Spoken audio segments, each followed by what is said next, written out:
Good morning. These are the Tribune highlights for Thursday, November 27th, 2025. Brought to you by your Daily Bahamas headlines, especially for people on the go and the visually impaired.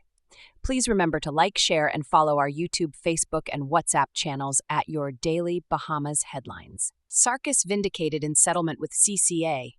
A decade-long legal war between Sarkis Ismailian and China Construction America has finally come to an end, with a settlement that Tribune Business describes as fully vindicating the original Bahamar developer.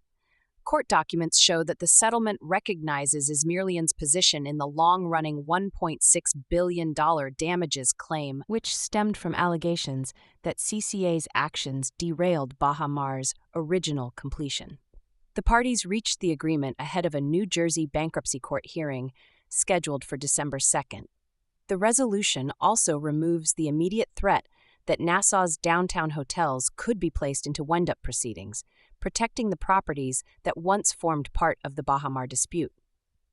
Though the exact details of the settlement remain confidential, analysts say the deal meets Ismailian's expectations and closes a turbulent chapter in Bahamian tourism history. Other major front-page stories. Sands, 3,000 voters unlocatable in Golden Isles. FNM Chairman Dr. Duane Sands says both the FNM and PLP discovered thousands of voters they could not locate during the Golden Isles by-election.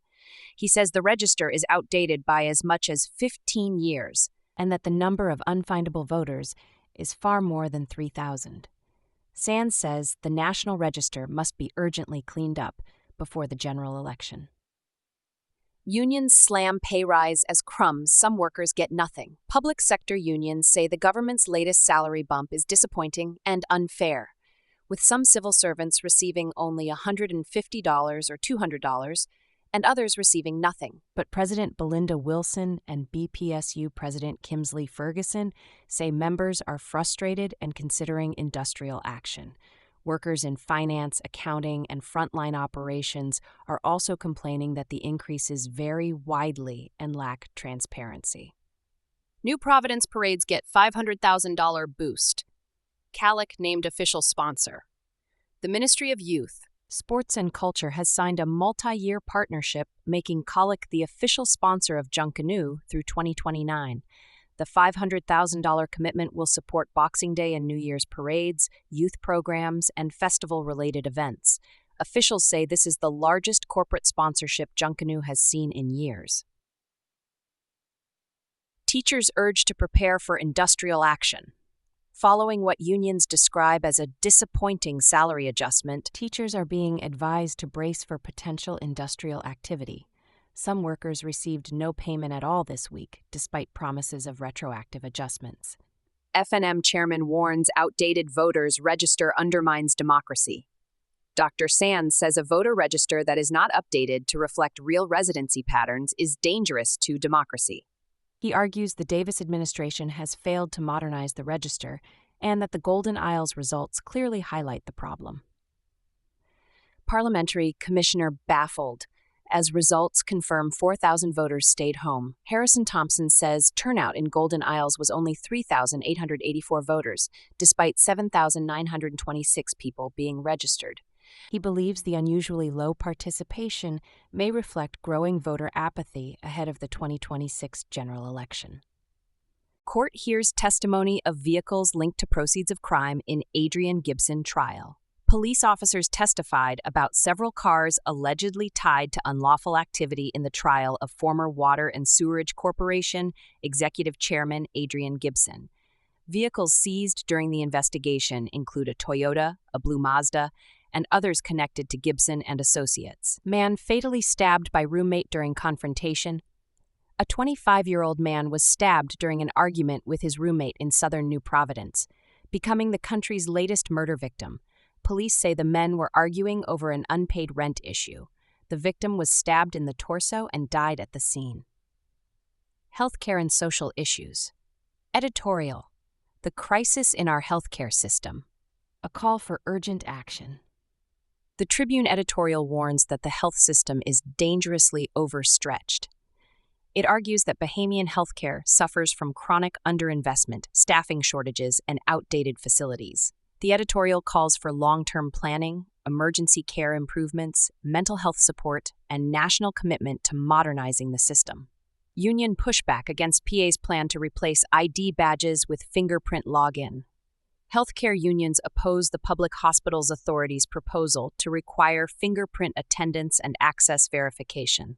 They say it violates privacy and was introduced without consultation. PHA says it is trying to reduce buddy punching and improve attendance accuracy. Business section highlights Sarkis, deal with CCA ends wind-up threat for Nassau hotels. The business section expands on the headline story, confirming the settlement meets expectations of Sarkis Izmirlian. The payout is still likely over $1 billion. Legal shadow over Baha Mar and downtown hotels is finally lifted. CCA says Baha Mar assets will remain in Bahamian ownership and operations will continue without disruption. Merchants Online salvaging aids double-digit sales growth. CBS Bahamas reports a 14% retail jump and 21% contractor line increase as more Bahamians shop online for building supplies.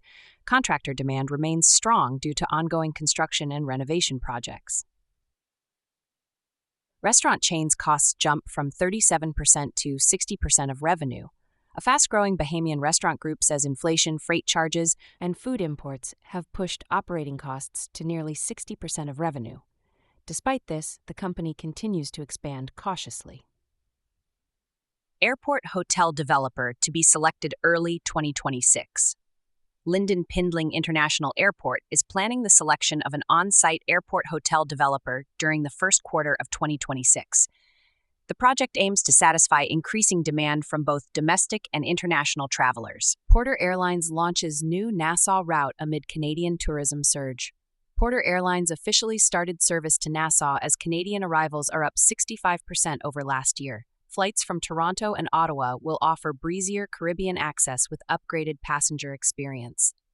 Nassau Gateway generates 9,400 jobs and $600 million GDP contribution. NAD says expanded airport operating efficiencies and record traffic continue to make LPIA a major economic engine. Lifestyle and community. Over 120 attend Andros digital banking meeting. Residents on South Andros participated in a major workshop on digital banking. Featuring the central bank governor and financial experts, the meeting aimed to expand financial inclusion and teach residents how to safely use online payment tools. Tropical Gyros plans affordable franchising for Bahamians. Local franchise Tropical Gyros is expanding its footprint and offering franchising at $150,000. Significantly below typical U.S. franchise costs. The owner says the goal is to give ordinary Bahamians real business ownership opportunities. Editorial and letters. Editorial: we need leaders who can think. The Tribune argues that visionary, informed leaders are essential as the Bahamas faces climate risks, governance challenges, and economic uncertainty.